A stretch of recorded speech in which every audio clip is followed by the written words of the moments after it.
Hello, hi everybody. Okay, swear to God, I'm gonna try to make this a short video. Swear to God. Okay, yesterday I was 172.2. Today I'm 170.8. Took a nice poop this morning. Got all that food out of my belly. Yay. There are times again, if you're new and you haven't been watching my channel, you're new to my channel, I'll just tell you up front, I have this thing about like pooping. If I eat and I haven't pooped in 2 days, I start freaking out. So anyways, and because my digestive system, I don't know if it's the same with everybody, but I guess when you're living a fasted focused lifestyle, your digestive system gets so much of a break, it might get a little lazy. So for me, when I do refeed, it can be a little bit sluggish and slow to process. Yeah. So, and intellectually, I know that. It's just, personally, I don't like it. If I eat, I don't like that food sitting around in there for days. All right, enough poop talk, y'all. So going back down, starting the downward trend again. Cool. Keto stick working its way back. Of course, it's not where I want it to be, but that's the norm for me. Really quick to get kicked out, and really slow to get back in. But that being said, I've always heard people say, oh, if I eat such and such and kick myself out of ketosis, I can get back in really fast.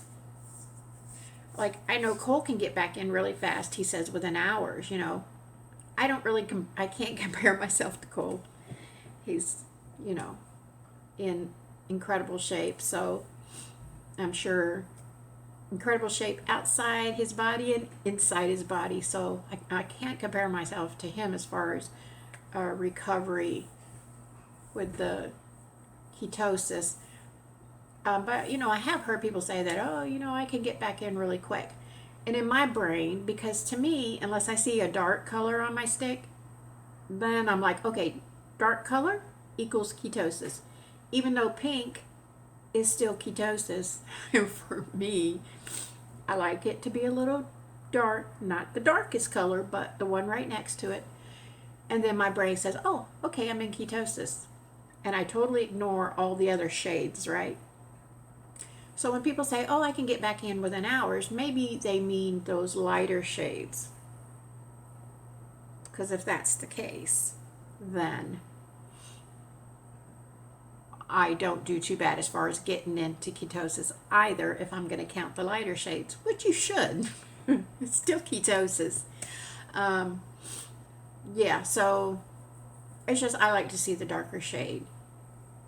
What else? Really, that's it. Like I say, it was going to be a shorter video, but I've mentioned in other videos, I've got so many videos now, y'all. I think I've got like 180 something videos now. So back at the beginning of the year when I started this channel, and I've mentioned it in many videos about the snake juice. And as long as I've been with snake diet, that's always been a big thing. It tastes disgusting. I can't stand it. I can't drink the snake juice. Okay. And I'm not here to call all those those whining people babies or whatever, because I get it. I totally get it. For me, I can mix up a thing of snake juice, drink it, and it's disgusting. But it's disgusting because in my brain, I can only talk about myself. In my brain, when I'm drinking a cold beverage and it's salty, my brain is going, no, cold beverages are not supposed to be salty. So my brain is just like, nah. So, of course, I said, all right, that's not working for me. I'm going to drink my snake juice, heat it up. So that's basically what I do. I make the snake juice just like everybody else.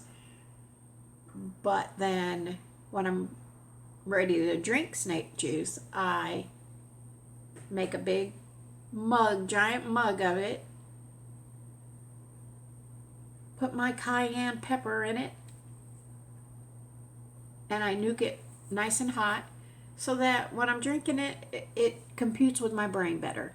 Hot beverage, salty, brothy, soup, my brain can make sense of it if it's warm, salty water.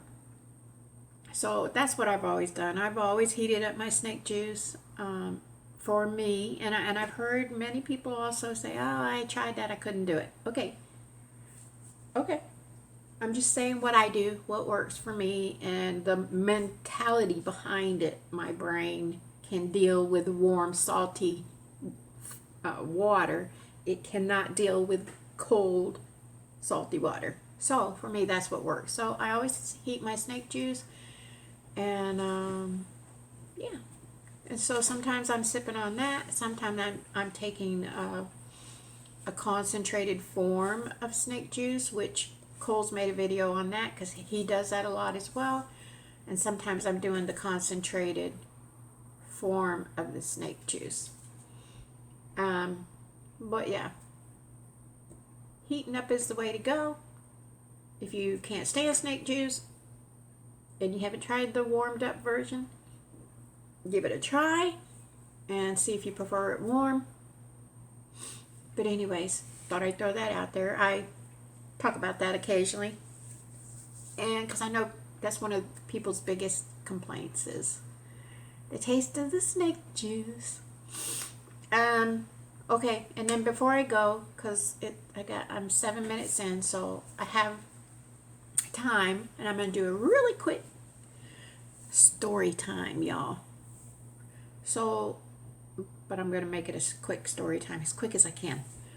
So last night, I forget, when I say night, it was, like 3 in the afternoon, get a call from my neighbor reminding me that I'm supposed to take him to the doctor. And yes, I forgot. So, and it was like 15, 20 minutes away from his appointment. I'm like, crap, I forgot. So I, put my shoes on, take him to his appointment. His appointment was, I got him there at 3:30. His appointment was for 3:45. Y'all, this is neither here nor there, but a lot of times I take him to his doctor's appointments, drop him, and then he calls me when he's ready. Without fail, every time I get home, within 15 minutes, he's calling me, and I'm like, "You're done already?" He's like, "Yeah." So then I gotta go back to get him. Luckily, I live in such a little town, everything's like right around where I live, so it's not like I have to go miles.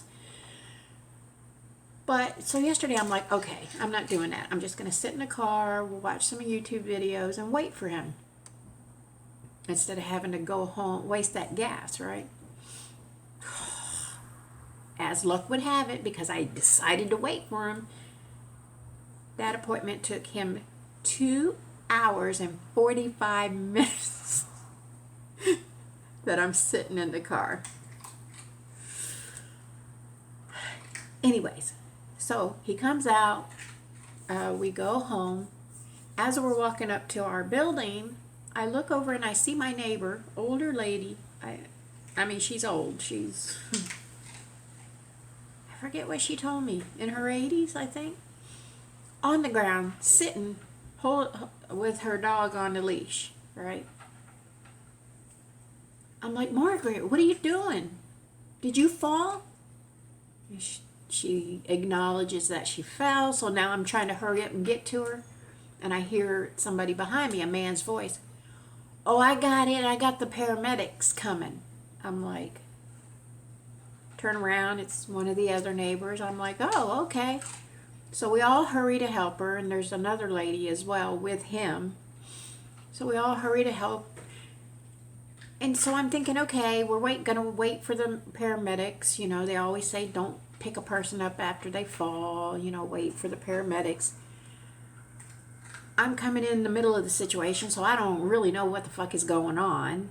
But he's behind me saying he's taking care of it. He's got paramedics coming. So I'm like, okay. She's got her dog with her. And she's actually my neighbor. She lives on the same floor that I do, like about 3 apartments down. So I'm thinking, okay, paramedics are coming. So maybe I should take her dog from her so the paramedics can like check her out and stuff. And she's very not with it up here. She's not good. So I was trying to explain that to her. Let me take Angel so that you can get checked out. Next thing I know, this man, this neighbor man, walks up behind her and, you know, puts his arms under her arms and lifts her up and stands her up. I'm like, okay. I thought we were all waiting for the paramedics.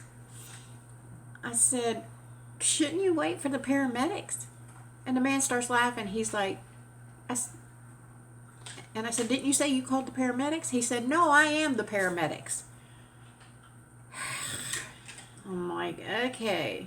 We've always been taught, don't pick them up. But he picked them up. The other lady with the man helped him pick her up. So they're like, okay, can you make it home? Do you want us to go home with you? I'm like, no, she's on my floor. She can go up with us. They're like, okay. So she's fine, nothing bleeding, nothing broken, you know, she's fine. So I get her up to our floor. I walk her down to her apartment. We get to her apartment door. And she's going like this. I'm like, Margaret, what's wrong? Where's my key? I can't find my key. I'm like, did you have it on a chain? She said, yes. Chain wasn't around her neck. She said it was on a black strap.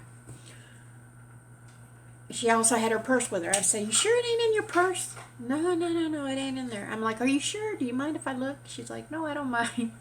So I went through the whole little purse. It was just a small one. Took everything out. No key. I'm like, crap. I'm like, all right, let me go back down, get a flashlight, and I'll go downstairs and see if I see it. But I don't know how it would, if it's on a strap, how it came off your head. Get the flashlight, go down, don't find no key, okay? So I'm like, shit. I said, really, the only thing we can do is come sit in my apartment. I'm going to call maintenance. Mind you, this is after hours. I'm going to call maintenance emergency thing and see if they can come unlock your door. That's the only thing we can do. We did that. She came in with her dog, relaxed. I called maintenance. And as soon as I hang up with maintenance, her phone rings. And she's, like I say, she's not. So I pick up her phone for her and I said, it's somebody named Tom. She said, oh, yeah, that's my son. I said, oh, okay. So she's talking to him and she's going, my door? You want me to open my door? I'm going like, what the hell's going on? So I said, can I talk to him? Because I wanted to let him know, hey, your mother fell. She's lost her key, you know. So when I take the phone, he's done hung up. And I'm like, just listening to their conversation a little bit. I'm like, is he here? Because he's telling her open the door. So I go out in the hallway and sure enough, I see not her son, but her grandson. And I'm like, are you Tom? And he's like, no, that's my dad. He's coming now. So her son and grandson were here. And I was like, I'm getting confused. I'm like, okay, did somebody tell them that she lost her key and he came and brought the spare key? What the hell's going on, y'all? So he explained that no, him and his son were coming anyway because she said something was wrong with her TV and they were coming to look at it. And she must have forgot that they were coming. So I explained everything that happened. He's like, okay. He comes in my apartment to get his mom. But as we're coming in to my apartment for him to get his mom, I see that the black lady that helped her stand up with the other man coming down my hallway. Excuse me, hello, I think I have that lady's house key. I don't know how I picked it up or whatever. So my whole thing is somehow my neighbor must have took that thing off her head for whatever reason. This lady picked it up for whatever reason. But nevertheless, she gives me the key, and the guy comes in and gets his mother. We cancel the maintenance thing so they don't have to come out. And they go home.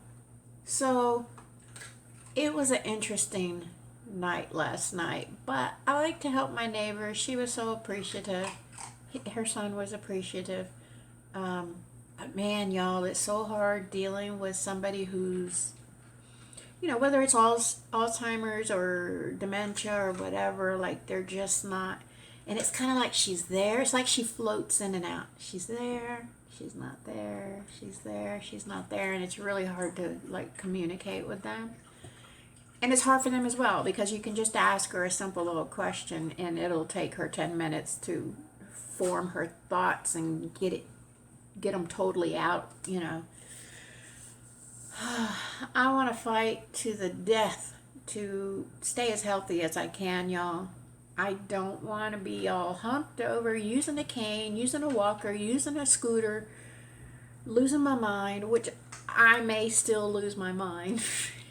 So if I can stay physically in shape and lose my mind, I don't know. I hope I don't do neither one of those. I hope through healthy living and stuff, my body gets nice and strong, and so does my mind. I hope. That's what I'm hoping for, because I live in a seniors community, so I'm around it all day, so I'm like, nope, don't want to be like that. Nope. So I'm going to fight to the death, y'all. Anyway, that's end of story time. I'm at 17 minutes, so I'm going to get off of here. Y'all may or may not hear Miss Crunchy Crunchy over there, who feels the need to eat her crunchy food every time I do a video. And there she is, eating her crunchy crunchies. Love that dog to death. She's my friend. She's my best friend, y'all. Okay, I'm out of here. Keep fasting, stay strong, hang tough, and I will see you guys tomorrow. Don't forget to subscribe, like this video, comment. I don't get that many comments, y'all. Make some comments. Are you fasting? Do you want to fast? Are you interested in fasting? Are you getting ready to fast? What's going on with y'all? I want to hear. And share my videos too, y'all. All right, keep fasting, stay strong, hang tough. We'll see you tomorrow. Keep snaking. Mahalo.